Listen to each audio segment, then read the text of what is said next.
bakit o kaya tinatawag ang Earth na blue planet.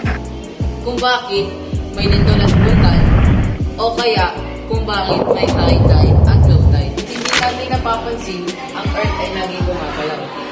Mula sa lupa, ilalim ng ating mga paa hanggang sa karagatan at sa kapatid. Lahat ng Earth system ay magkakaugnay at may epekto sa ating buhay. Sa video na ito, ipapaliwanag namin kung paano hinuhubog ng tubig, crust, bagyo at tides ang ating planeta at ang buhay ng tao.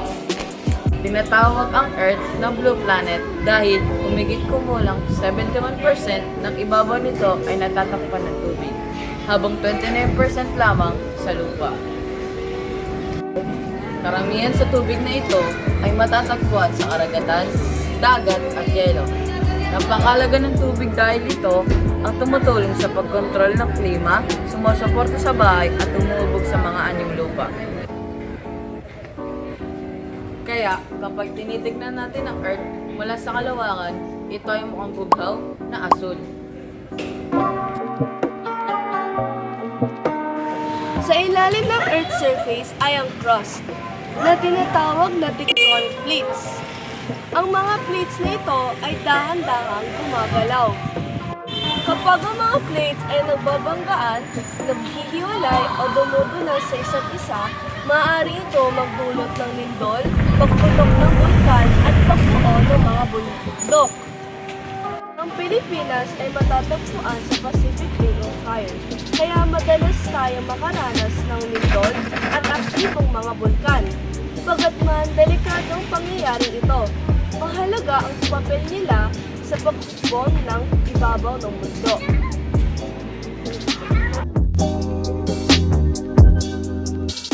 Ang mga bagyo o typhoons ay nabubuo sa mainit na karagatan.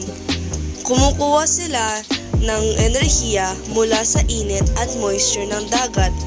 Dahil malapit ang Pilipinas sa Pacific Ocean, madalas tayong daanan ng mga bagyo.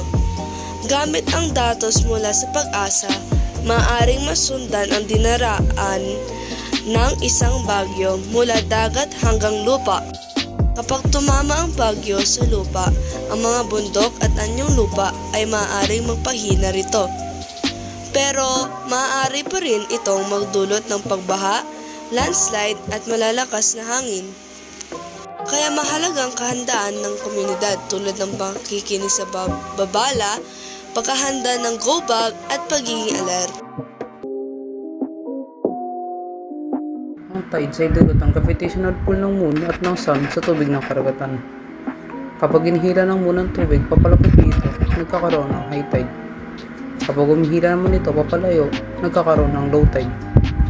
Mahalaga ang tides dahil nakaka-apekto ito sa pangingisda, coastal ecosystems at maging sa renewable energy tulad ng tidal energy. Ang crust, karagatan at atmosphere ng Earth ay magkakaugnay at sabay-sabay na umuubog sa ating mundo. Sa pag-unawa sa mga prosesong ito, mas magiging handa tayo sa natural na sakuna at mapapangalagaan ang ating kapaligiran. Ang Earth ay laging gumagalaw at responsibilidad nating aalagaan. Rerespetuhin ang planetang ating tinitirahan.